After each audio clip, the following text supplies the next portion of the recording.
warm welcome to the show. Today we turn our attention to a group of artists who helped transform the course of modern art.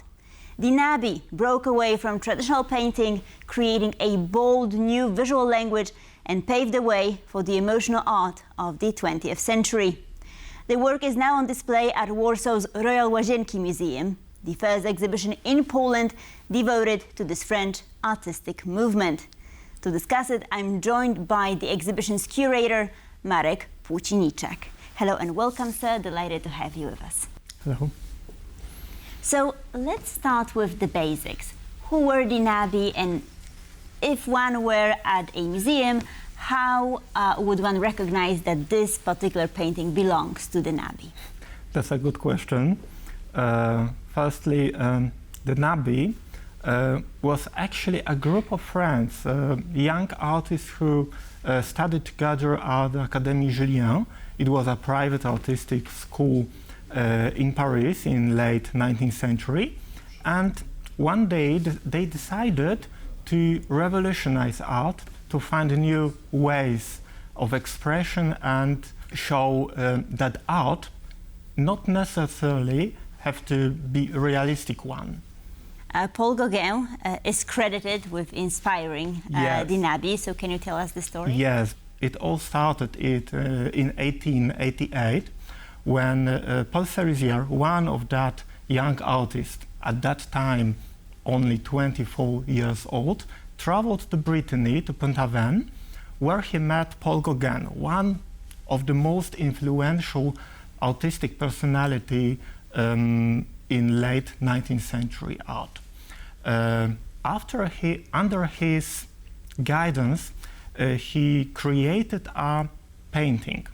It was called Bois d'Amour. In French, it means forest of love, because it was painted in a very picturesque surroundings of River Avon and a kind of a forest called exactly that way, Bois d'Amour. Then he took this painting to Paris and showed it to his fellow artists from Académie Julian. And it was that initial moment to form a new group, which later became Nabis. That is very interesting. So, as you've mentioned, bold colors, flattened forms. How was this art received back in the day at the very start? Wasn't it shocking to people?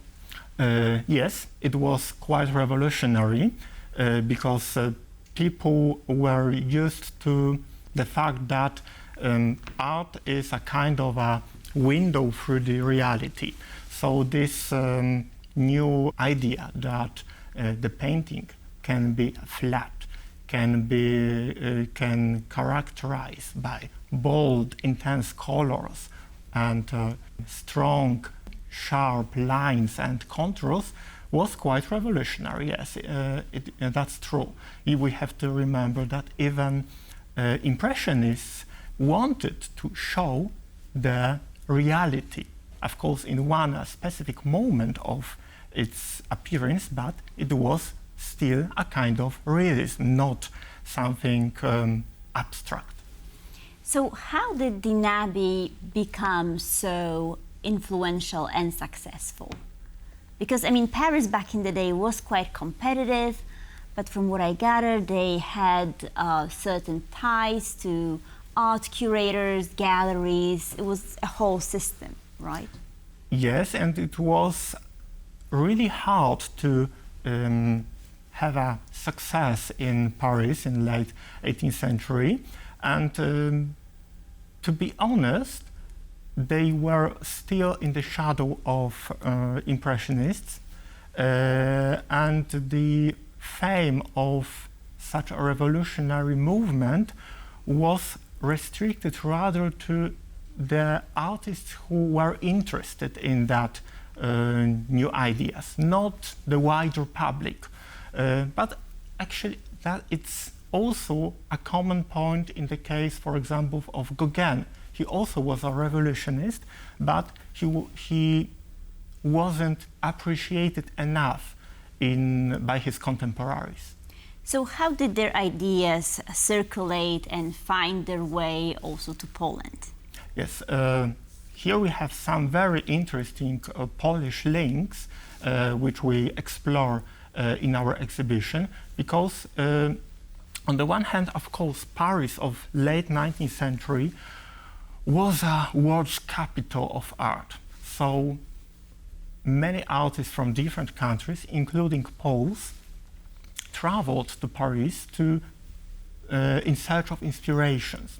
And some of them met Nabis, not necessarily the painters, but also some, for example, art critics or journalists. One of very important person and a kind of intermediary between Nabis and Polish artistic milieu was Gabriela Zapolska, a famous actress and a journalist who met Nabis. She even collected some works of art by Cerisier and Viard, and she was a correspondent of Polish newspapers, and she published many articles about new ideas in art. So this is one example. Another interesting link are Nathanson brothers, who organized a very influential periodical entitled La Revue Blanche. It was a kind of a platform of exchanging ideas. Many important, influential writers, philosophers, historics and artists published there, including also Nabis, who were, for example, asked to design a kind of a posters promoting this newspaper. So we don't have a Polish Nabis, but we have very strong connections between Nabis and Polish artists. So which Polish artists were the most influenced by the Nabis movement?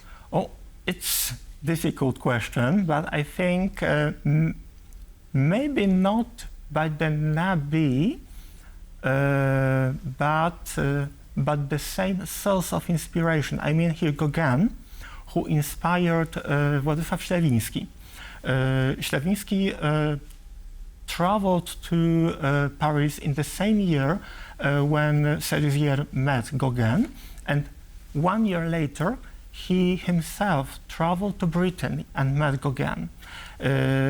And they shared some ideas about art, about that flat surfaces, that contour. So I think Ślewiński has a lot of common with Nabis, but I think in the exhibition we can see two very interesting paintings one by Polish artist Stanisław Wyspiański, and the second one by Edward Viard, one of the most important of the Nabis. Both of them shows very similar way of thinking about art and about painting, what the painting is. Both of them depicts women against a plain backdrop, which becomes a kind of autonomous part of a composition. In one case, in the case of Wyspiański, it's a pink one. In the case of Viard, it's a plain white wall. So you've mentioned women. They were often the subject of those paintings. They were often featured. However, what about female artists? Oh, unfortunately, there was no female Nabis, but of course they took important part in creative process. For example, on the one hand, they were inspiration and a subject of many paintings by Nabis. For example, Maurice Denis, one of the most important representatives of Nabis, several times portrayed his fiancée and later wife, Marthe Denis, and some of these paintings we show in Warsaw now. On the other hand, they were a kind of collaborator in the creative process, because Nabis were very interested in applied arts. And for example, they designed tapestries, textiles, later woven by their mothers, sisters, or wives. So they had some impact on the Nabis movement. So they were active for quite a short period of time. So how come they're so influential? And what happened to them? Yes. How did they sort of evolve? Right? Yes, I think they were active just for 10 years, and I think that short period of time we can explain having in mind their age. They were very young artists and became a little more experienced and mature. They decided to follow their own ways, and they, of course, after 1900s, they stayed in contact, but that ties were not as strong as before. The last exhibition of Nabis took place in 1900s, and later they exchanged letters. Sometimes they worked together in a private academy of art established by one of the former Nabis painters, Paul Gauguin. So they were still in contact, but I think that why are they so important to us? I think it's because without this initial silent revolution of the Nabis, the ideas of Pablo Picasso or Kandinsky probably wouldn't be possible, because it was the first impulse in complete changing of understanding of art. And Marek, before we go, putting together this exhibition must have been a major undertaking. So what were some of the challenges? In fact, it was very complex project. We show more than 30, no, we show nearly 100 works of art, including paintings, drawings, and posters and other types of objects from more than 30 collections, public collections, museums, as well as private collections, what is extremely rare opportunity to see some objects which are usually in private homes. So more than 30 collections from 5 countries, above all France, Switzerland, Netherlands, Poland, and it can be a little bit surprising, Hungary, but one of the Nabis artists was a Hungarian artist. That's why we had to ask our colleagues from National Gallery in Budapest to lend us some works. But the most important loans are from Musée d'Orsay in Paris, which have the richest collection of Nabis works. Marek Płucieniczak, thank you so much for joining us and for shedding more light on this magnificent exhibition. Thank you. Thank you. And thank you for being part of culture. Please stay tuned for more here on TVP World.